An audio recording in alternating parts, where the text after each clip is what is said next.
सभी मित्रों को नमस्कार।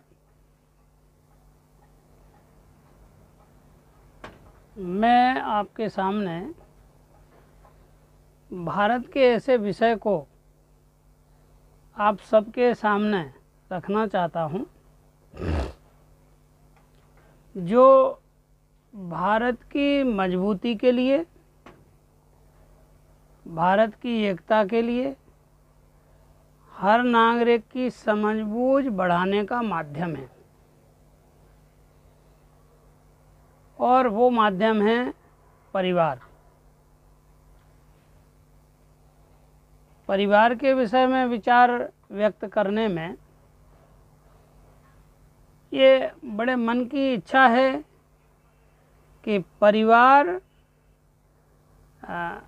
सुदृढ़ बने, सुनियोजित बने, सुव्यवस्थित बने और सशक्त बने और परिवारों का संवर्धन हो, परिवारों का संरक्षण हो और परिवार संस्कार का केंद्र बने, परिवार घर ही विद्यालय बने। तो इस परिवार के विषय की जो मुख्य बातें हैं उनको चर्चा के लिए कहिए या बातचीत करने के लिए कहिए, मैं वो विषय रख रहा हूँ। परिवार भारत में बहुत व्यापक रूप से बना हुआ है। उस परिवार की विशेषता है कि उसमें निकटतम रक्त संबंधी 3 और 4 पीढ़ी का रक्त संबंधी व्यवहार है। पिता के पिता अर्थात 3 पीढ़ी हो गई। एक 20 साल का नवयुवक नवयुवती है, उसके पिता लगभग 50 साल के हैं और उसके दादा दादी करीब 70-75 वर्ष के हैं। ऐसे 20 वर्ष की आयु को आधार मानते हैं और कोई 80 वर्ष का है तो 3 पीढ़ी एक साथ रहते हैं। जिस घर में इस 3 प्रकार की 3 पीढ़ियां एक साथ रहती हैं, कहीं कहीं 4 पीढ़ियां भी रहती हैं। इन 4 पीढ़ियों के एक साथ रहने के स्थान को घर कहते हैं। ऐसा नहीं है कि इस कोई 80 साल के वृद्ध पुरुष महिला हैं, कोई 50-55 साल के प्रौढ़ पुरुष महिला हैं, कुछ 18-20 साल के 15-20 साल के लड़का लड़कियां हैं, इनको सब इकट्ठा कर दिया जाए तो वो परिवार बन जाता है। ऐसा नहीं है। परिवार और घर की संकल्पना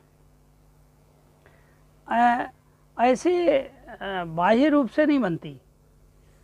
परिवार की संकल्पना रक्त संबंधों से शुरू होती है और वैचारिक प्रतिबद्धता के साथ सामाजिक जीवन से जुड़ करके आगे बढ़ती है।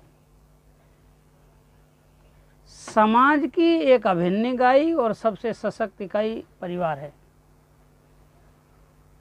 परिवार में रहना और रहते हुए सीखना और सीखना और सिखाना एक साथ होता है। बच्चे का जब जन्म होता है तो वो अकेला नहीं जन्म लेता, वो जन्म लेते ही किसी का बेटा बनता है और किसी का वो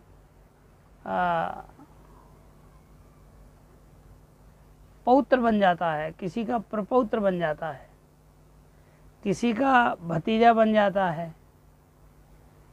ऐसे अलग अलग रिश्तों में वो एक बालक या बालिका का जन्म होता है, लेकिन उसके संबंध बहुत होते हैं। जन्मते ही उसके संबंध बहुत अधिक हो जाते हैं।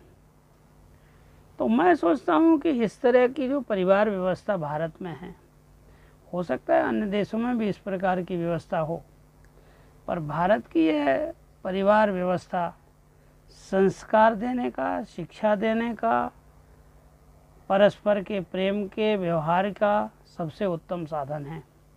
मैं इसी परिवार की चर्चा कर रहा हूँ कि ये परिवार सुदृढ़ बने, सशक्त बने, इन परिवारों का संरक्षण हो, संवर्धन हो। ये बात मैं सबके बीच में रखना चाहता था। ये व्यापक विषय है। भारतीय परिवार,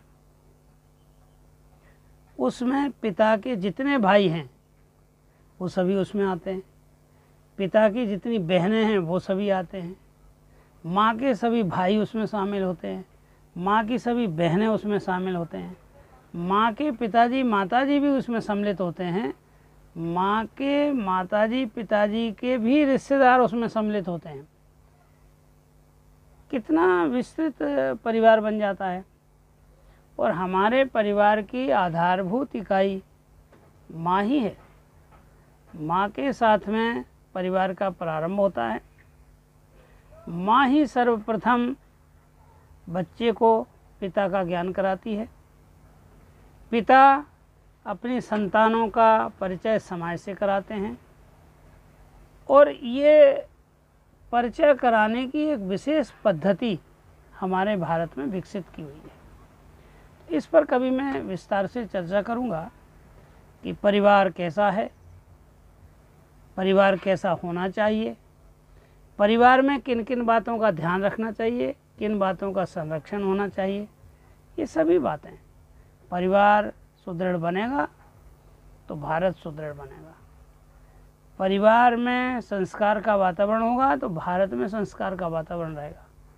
परिवार में नैतिकता होगी तो भारत में नैतिकता का विस्तार होगा। भारतीय समाज जीवन के प्रशिक्षण की सबसे छोटी और महत्वपूर्ण इकाई परिवार है।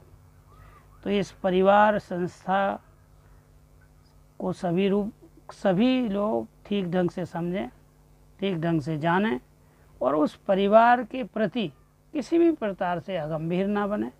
बहुत संजीदगी के साथ परिवार को देखें, समझें और परिवार के सदस्य के नाते परिवार को सुदृढ़ करें।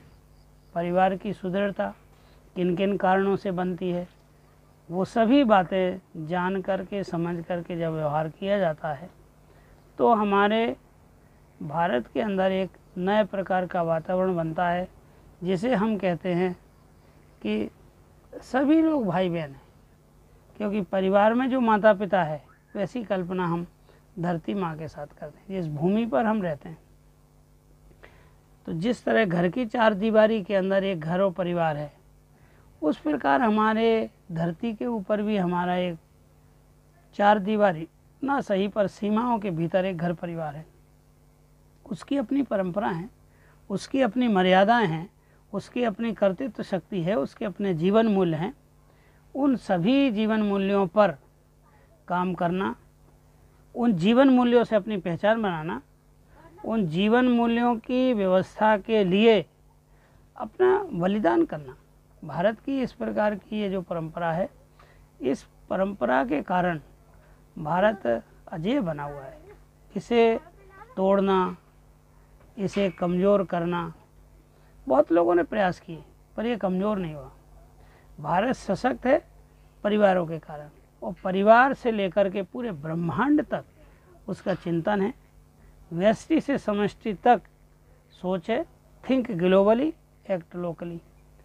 तो पूरे वैश्विक का विचार करना, पूरे ब्रह्मांड की समस्त बातों का विचार करना, उनसे होने वाली गतिविधियों का विचार करना, उनके प्रभावों का विचार करना और उन सब बातों को जान करके जो उसका एक्ट है वो घर परिवार में हम कर सकते हैं। हमारा पर्यावरण कैसा होना चाहिए, हमारा व्यवहार कैसा होना चाहिए, हमारा संविधान के प्रति दृष्टिकोण कैसा होना चाहिए, हमारा व्यक्तिगत सामाजिक जीवन कैसा होना चाहिए, इस सब की एक बहुत महत्वपूर्ण इकाई परिवार है। परिवार के अंदर हम बचपन से, पहले दिन से, जन्म से लेकर के अपनत्व का पाठ पढ़ते हैं। माँ का भाई आया, माँ उसकी गोदी में बच्चे को दे करके बोलते हैं ये तुम्हारे मामा हैं, मामा को बोलते हैं ये तुम्हारे भांजे हैं। उनके संबंध बढ़ाते हैं। बच्चा अबोध है, बच्चे को ये कल्पना भी नहीं है कौन मामा है कौन मामी है, लेकिन माँ उसकी अबोध अवस्था के अंदर केवल स्पर्श मात्र से अपने भाई के हाथों में देकर उस छोटे बच्चे को एहसास करा देती है कि ये भी अपना है। काका, बाबा, मामा, दादा, दादी, जो भी उसके घर में निकटतम लोग आते हैं, सभी लोगों को वो एहसास कराती कि अपने हैं। अपनत्व का विस्तार होता जाता है और फिर ये अपनत्व का विस्तार पशुओं से, पक्षियों से बढ़ता बढ़ता समस्त चंदा मामा, सूर्य भगवान, नदी, गंगा माता, तुलसी माता, केला, एक पूरा ही समाज इस तरह से उसके मन में बस जाता है कि ये और हम एक हैं। और इसलिए एकता के सूत्र हमारे परिवार से बढ़ते हैं, परिवार से प्रस्फुटित होते हैं, परिवार में सुदृढ़ होते हैं एकात्मता के सूत्र। और ये एकात्मता का सूत्र बढ़ता रहे, मजबूत होता रहे। इतनी ही बात मैं आप सबके सामने संक्षेप में कहना चाहता था, जो मैंने कही। कभी इसे विस्तार पे भी बात करेंगे। तो मैं सोचता हूँ कि आज इतना ही पर्याप्त है। सभी को नमस्कार, सभी को प्रणाम, धन्यवाद।